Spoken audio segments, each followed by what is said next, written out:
Hey, Scott with thegrowthleague.com here.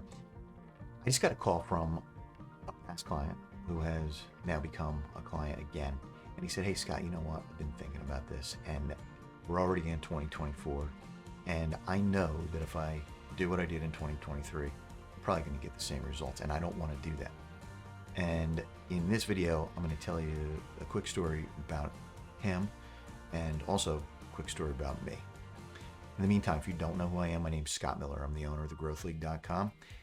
And what I do is help restoration businesses to get more profitable, to reduce the chaos, and to build something they can sell someday for a lot of money when they decide it's time to move on. I've had enough of restoration.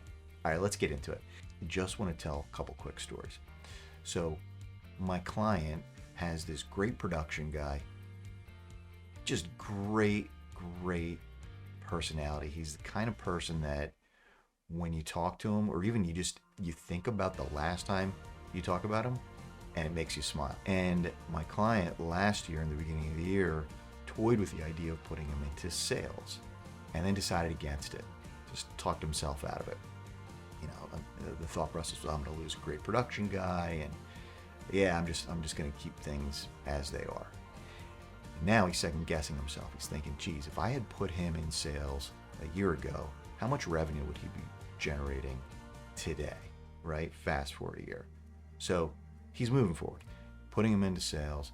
He is enrolling him in my Restoration Sales Academy training program to help him with the accountability, the coaching, a peer group. So he's given him the tools that he needs to succeed.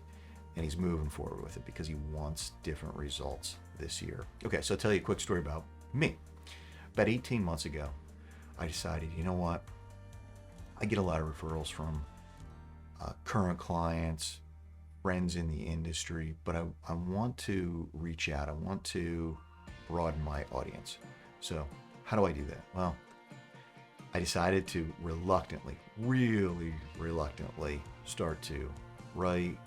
So write blogs, send emails, create videos like this, way out of my comfort zone. But I knew that if I didn't just commit and start doing it, I wouldn't do it. And if I waited until I got really comfortable with it, without doing it, my guess was that day would never come, that I would just all of a sudden wake up one day and say, I feel comfortable doing this now. So what's my point? Embrace change. If you want a different result, start taking some different action. Like you could write a big, complex, comprehensive business plan, and there's nothing wrong with that. But if you haven't done that, and you don't have plans to do that anytime soon, right? We're already into 2024. Why not just think about something that you've been putting off and take action, make the commitment yourself, with your team, with an individual person on your team, just something. My guess is there's something that you want to do in the business that you've been putting off. Why not make the commitment and just start doing it now? And I guarantee you, it might not come easy, and it might be this process of, tweaking and refining until you find the way to make it work. But I guarantee you, if you start taking action now on this new thing that you want to do, you're going to make progress if you stick with it. If you need anything from me, don't hesitate. Book a call with me by clicking the link below this. You can always email me also, Scott@thegrowthleague.com. Thanks for watching.